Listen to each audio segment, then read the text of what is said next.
Hello everyone, welcome to SST online classes. In this video, we will discuss the land degradation and conservation measures. So student, अभी तक हमने यह जाना कि land resources क्या होते हैं एंड उसका यूज कैसे किया जा रहा है. सो जब ह्यूमन ने अपने लालच के लिए लैंड का मिसयूज करना स्टार्ट किया तो इस कारण लैंड का डिग्रेडेशन होना शुरू हो गया. आज के टॉपिक में हम लैंड का डिग्रेडेशन कैसे होता है और उसका कंजर्वेशन कैसे किया जा सकता है यह देखेंगे. So let's start the topic. We have shared our land with the past generation and will have to do so with the future generation too. 95% of our basic needs for good shelter and clothing are obtained from land.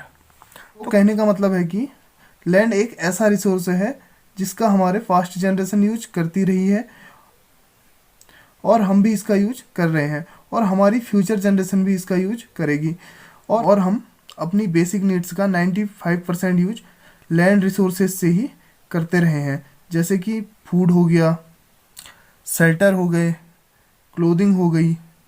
तो कहने का मतलब कि जो भी हमारी basic needs हैं लगभग उनका या कहें उनका सभी या 95% यूज हम लैंड रिसोर्सेज से करते आ रहे हैं. Human activities have not only brought about degradation of land but have also aggravated the pace of natural forces to cause damage to land. But human resources के कारण जो लैंड का degradation हो रहा है, इससे ही जो नेचुरल फोर्सेस हैं उनको लैंड को डैमेज करने के लिए पेस भी मिल रहा है, क्योंकि हम लैंड रिसोर्सेज का जो बेतरतीब ढंग से यूज कर रहे हैं उससे भी हमें कई नुकसान हो रहा है, जैसे कि सॉइल इरोजन हो रहा है, बाढ़ आ रही है आप देखते होंगे, या कहें कि जो बेमौसम ये रेनफॉल हो रहा है. तो कहने का मतलब है कि हमने जो अपने लालच के लिए या ग्रीड के लिए जो नेचर का मिसयूज किया है उससे हमें कई नुकसान उठाने पड़ रहे हैं. तो अब देखते हैं कि लैंड डिग्रेडेशन के कॉज क्या क्या हैं और उनके कंजर्वेशन के मेजर क्या क्या हो सकते हैं. तो पहला देखते हैं डिफॉरेस्टेशन, यानी कि हमने जो जंगलों का अनियंत्रित तरीके से एक्सप्लॉइटेशन किया है उससे भी लैंड का डिग्रेडेशन हो रहा है, क्योंकि फॉरेस्ट होने की वजह से जो लैंड है वह प्लांट की रूट से काफ़ी मजबूत होते हैं. फॉरेस्ट के कम होने की वजह से जो लैंड की मजबूती थी वह कम हो रही है और उसका डिग्रेडेशन हो रहा है. सेकेंड कॉज है ओवर ग्रेजिंग.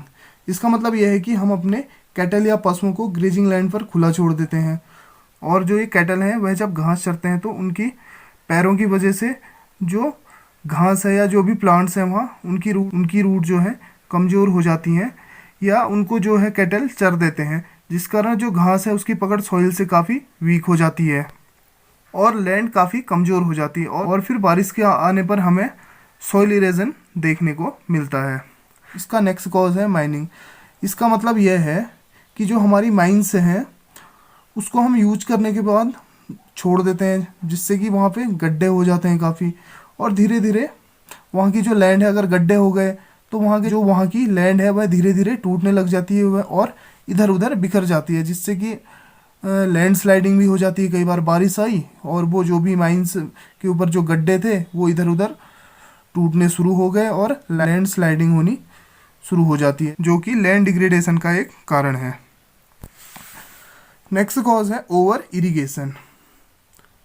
ओवर इरिगेशन का मतलब है जहाँ पर हम कल्टीवेशन करते हैं या ऐसी लैंड जहाँ पे हम एग्रीकल्चर करते हैं वहाँ पर हम बहुत ज़्यादा पानी छोड़ देते हैं, कारण कि उस लैंड की सॉलिनिटी और एल्काइनिटी बढ़ जाती है, वह धीरे धीरे अपनी प्रोडक्शन क्षमता को घटा देती है या कहते हैं उसकी फर्टिलिटी कम हो जाती है.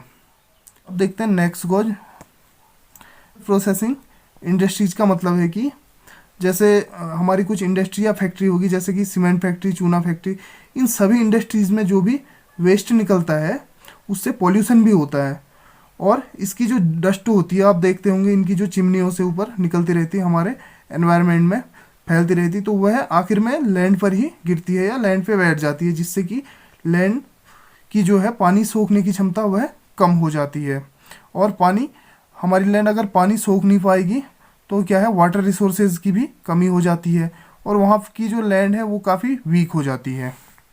तो यह सारी चीज़ें लैंड डिग्रेडेशन के कॉज हैं.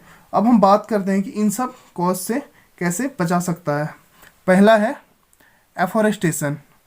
एफॉरेस्टेशन का मतलब है कि हम फॉरेस्ट या जंगलों को बचा सकते हैं या हम उनका कम से कम यूज कर सकते हैं और प्लांटेशन अधिक से अधिक कर सकते हैं जिससे कि बैलेंस बना रहे। सेकेंड है